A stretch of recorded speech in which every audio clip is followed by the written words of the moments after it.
Hey guys, welcome back to another video. In today's video, I'm just going to give you guys a recap. It's been almost 2 months of me owning my 23 BRZ, and in the 2 months that I've owned this car, I've spent a little over $8,000 already. So just wanted to share with you guys everything that has happened, all of my experiences so far. So overall, my ownership has been quite pleasant. I love this car. I think it's a looker. I think it looks a lot more attractive than my previous 2018 WRX. But the only thing lacking, and I feel insufficient at times, is a little bit of performance, but that's more of a personal gripe. So let's start off with the bottom with the suspension. This car is currently lowered on the Eibach lowering springs. They costed about $350. I also included the white line camber bolt, so that pretty much is what I'm going to be using for a while until I decide to get my more expensive coilovers. So I'm aiming to get Öhlins, but for now these will do. Same thing with my wheels. These are the Enkei T6S's, and I got them off of Amazon for a little over $1,000, and the shipping was quite fast, but it was a little weird because it came in bits as opposed to it all coming, you know, as a singular full package of 4. So just from my understanding, these gold wheels are exclusive to the 5x100 and only to this bolt pattern. They don't offer gold in the other ones, such as like 5x114. So it is a good cheap budget wheel for the time being. Again, I'm not a big advocate of rep wheels, so I decided to stick with Enkeis. And technically these are a little bit, I mean, they are a clone of an existing wheel, but it is what it is. It is an Enkei brand, so you know, the blue and gold pops off very well. I love it. And then let's move on to the rear. On the rear, of course, I got my custom legacy plates back on. I love it. I'm still waiting to get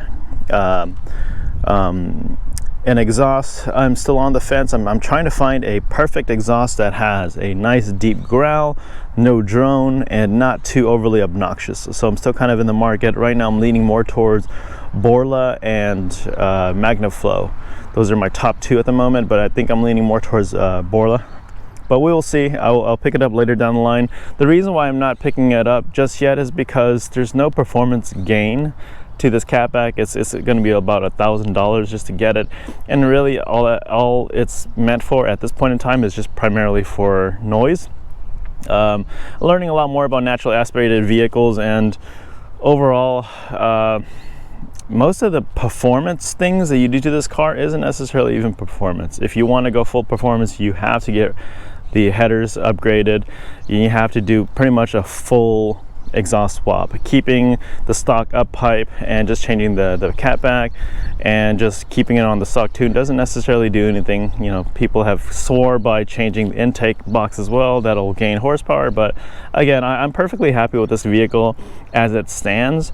I love the fact that I'm able to focus more on aesthetics and cosmetics of this car as opposed to, you know, being power hungry like I was in my 18 WRX. So looking for an exhaust. Got my back half of the car tinted 5% by Tommy from Fine Line Auto Detailing. He was amazing. It was $200 for the setup. And then moving on to the sides, I got my side cuffs protector, STI OEM. I also got the side skirts. The side skirts are weird. I recommend going aftermarket. You know, this is nice with the contours of the way the side sits. But I think if this ever breaks, I'm going to go aftermarket, or I'll definitely switch it up later down the line. And then the front half of the car is PPF as well. That's honestly my biggest expense so far. It set me back about $2,400. So 26 total from Tommy, you know, for 24 here and the 200 here, 26 total for the car. So so far the PPF has been doing an exceptional job. I love it. No issues. I think there's slight scuffs, like I see little marks here. Not sure you guys can see it, like right here, but the film is doing its job and I love it. So I'm perfectly happy with that. I'd rather that get scuffed up as opposed to my hood or my bumper or anything like that. Now moving on to the front, I have my OEM front lip, and I'm not sure if you guys are able to see it from the lighting here. Okay, so that's pretty much the gist of the outside for the time being. I have a few other things in mind that I'll be picking up down the line. I'm currently waiting on the JDM DRL fog bezels, as well as the JDM side light markers here. So I'm going to be complementing the front. I'm going to be changing it up. So this is pretty much going to be changed after next week. So with that, let's go into the interior.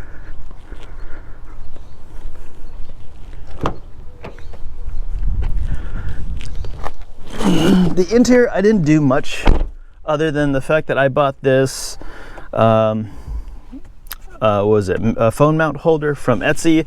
It was about 30 bones, and it was a bit of a pain to wedge this into the car, but now that it sits snug, it's perfectly fine. This is how my iPhone sits while I'm driving. The only noticeable thing now is that the magnet doesn't necessarily hold it very well because of my lowered IBOC lowering springs. So when I hit a very big pothole or a big bump, this tends to fall off. The magnet isn't super strong, so just in case someone who's interested in getting this Etsy phone mount, but I do love it. I have plans of getting that tray from, was it Import Image Racing? It's like 30 bucks as well. It's going to be placed here, 3M taped up here, because I do feel like they're missing something for the tray up here. I just feel like something is kind of missing. We don't have like a little cubby or anything for our phone, so that was kind of something that I was looking forward to installing it here to kind of complement this upper piece over here. Now moving up to the top, I have my Blackview dash cam. Poor angle, I apologize, as well as in the rear. And that's pretty much the gist of everything that I purchased so far for this vehicle. Now I do have plans of modifying this car performance wise later down in the future, but for the time being I'm perfectly happy with it being aesthetically and cosmetically appealing. So with that, we're just going to go for a quick drive.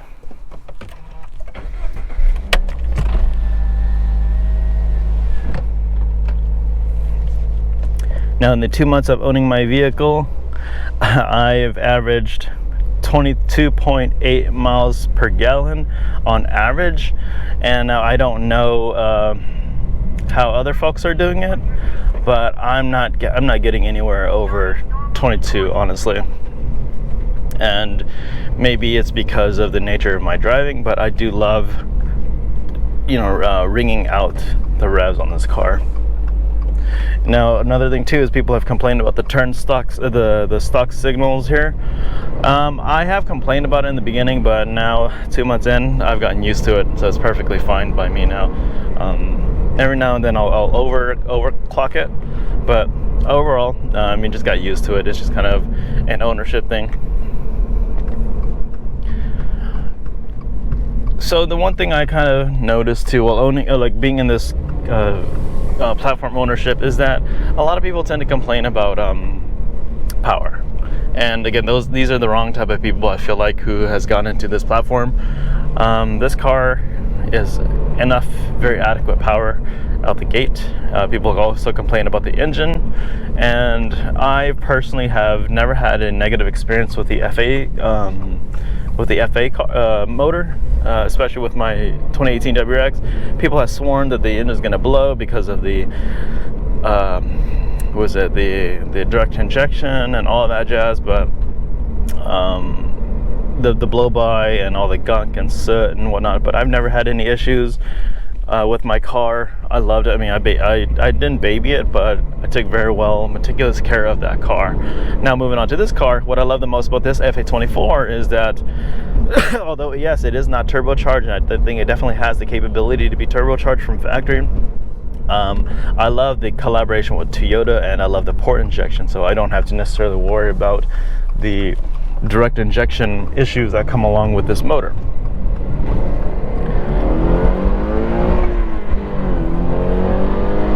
See, a little bit of red line.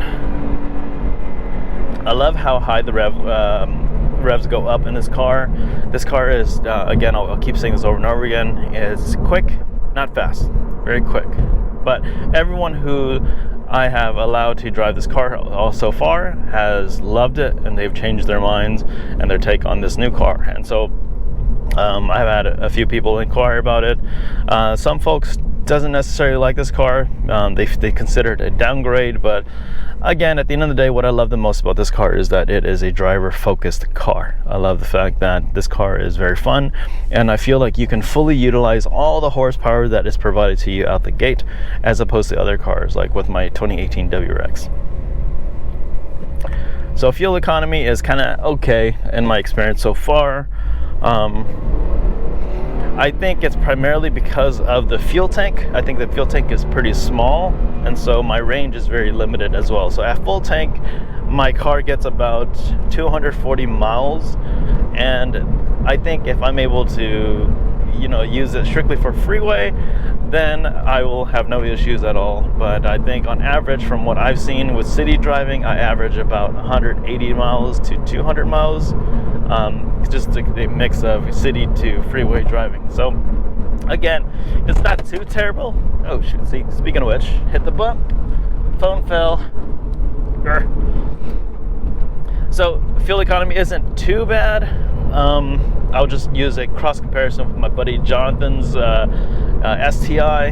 His STI was horrendous, and he doesn't necessarily drive that far to go to work. But he averages, let's say, 15 miles to the gallon with city freeway driving, and that to me is horrible. That's like horrible. So again, about average of 22 isn't that bad either. It's definitely a lot better. But I think if there is a mod in the near future that you're able to upgrade the capacity of the fuel, then I think this car would have a longer range. So that's just kind of something that I'm thinking about if there is one in the future. Yeah. Other than that, this car is a blast to drive. Road noise isn't too terrible. Honestly, it's on par with my WRX. I've taken this car only once so far out of town, and I took it to South Lake Tahoe, and it performed phenomenally. No issues, but granted, that that area didn't have any snow or anything like that, so fortunately for me, I didn't experience any issues. It was just perfect weather for driving. So I think there's so much construction over here. But yeah, one trip out so far, and now currently on the dash he's sitting at 2,402 miles, and I don't drive this car as much as I want it to. I'm trying to give myself a reason to drive every day, but right now, because I still work remotely from home and I rarely do travel, I don't get the chance to drive this car as much as I would like to. So it is what it is. But it's not too bad. I love this car. I think this car is very practical for my life. So another thing that all the people around me has been hearing me preach is that the impractical is now my practical. And what I mean by that is that when I had my 2018 WRX, I didn't necessarily fully utilize all four doors. The all-wheel drive is great because of me going snowboarding, and I love the fact that I could go anywhere without ever having to need to borrow anyone's car. And I knew that my car would perform phenomenally. I trusted my car 100%. Now, never fully utilizing it. It was really just my grocery getter, but I'm a minimalist at heart, so I don't really bulk up and buy a bunch of stuff from Costco or the grocery store anyway, so it's just kind of whatever. And so after I sold it off to my fellow family member, I picked up this car, and I'm still utilizing it pretty much at minimal. you know, there's more than enough trunk space for my life. You know, maybe in the near future when I have a kid, maybe things will change. But, you know, my significant other, you know, they do have other cars. I do have other car options, so I don't see a need of me getting rid of this car. I think this car I'm definitely going to keep a lot longer than my WRX, just because of how fun this car is to drive, and the fact that I think out the gate there is nothing wrong with this car except for the RTV issues that people have spoke about. But so far I've been checking my oil constantly every time I fill up my car. No issues. I also checked my oil filter during my first oil change. No issues at all either there. So again, I'm a happy camper right now with my ownership of this 23 BRZ. No issues at all. And yeah, I highly recommend you guys getting into one. I think this is a very good first car, especially for someone who wants to be a car enthusiast, who wants to get into the nitty-gritty to learn and understand cars. I think the WRX that I had previously was a great car, but the stock tune was kind of wonky, and it was a little bit difficult to learn how to drive stick in it. However, this car, it makes up for your downfall. It's very user friendly, and it teaches you quite a bit. So I feel as though I'm actually learning a lot more driving this car than I did my WRX, even so far. Again, granted, I haven't, you know, really whomped on it. I haven't even taken it to the track yet, and I'm still looking forward to doing that. But so far, I've been learning a lot. I'm able to downshift better, like ref match downshift better. See, like I didn't do that as smoothly in my WRX, but here in this car, I'm able to do it a lot more smoothly, and just something as simple as that, I was like, oh crap, you know, I appreciate Melanie for teaching me how to be better. So the next thing I want to learn is I want to learn how to heel toe and downshift, and pretty much, you know, all of the bare basics of being a performance driver. So I can't do that until I go to the track. But yeah, this is my 23 BRZ. The Practical is the Impractical is my Practical. The other thing too is that when I had my WRX, I borderline fell into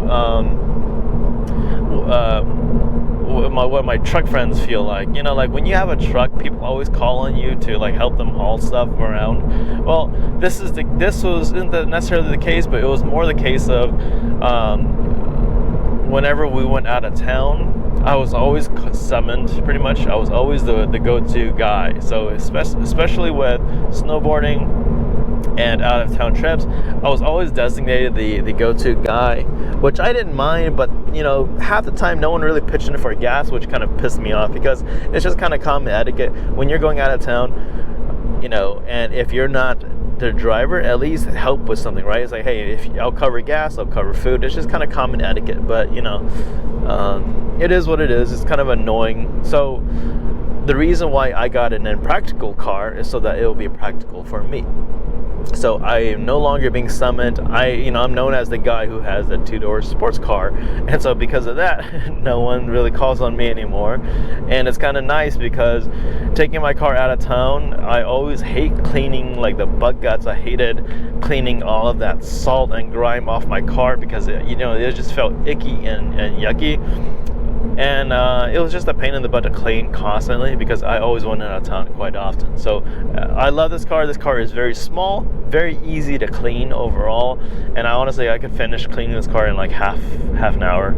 So being the Impractical guy has been very practical for me, in that no one summons me anymore, and my car gets to sit around kosher and being all nice and clean, which I love. So less problems for me. I'm okay with pitching it for gas, and sitting in the back seat. Most of the time I'm always the driver too, so it's kind of nice just to be a passenger now. So hope you guys like my little spiel on practicality, right? But yeah, guys, this kind of wraps up my 2 months of owning this BRZ so far. No issues, man. I love this car. I definitely, if you guys are in the market and your life circumstances allow you to get a two-door coupe, like this car, I by all means go for it, guys. It is a good buy.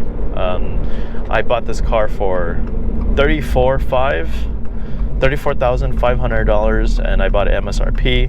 I factory ordered it in January of 23, and I received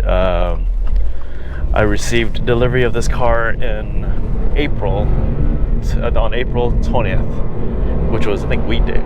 So hope you guys like this video. If you do, give it a thumbs up. If you guys have any questions, let me know. But yeah, I absolutely love this car. No issues so far to report, and look, I'm fooling around. So with that, I'll see you guys in the next video.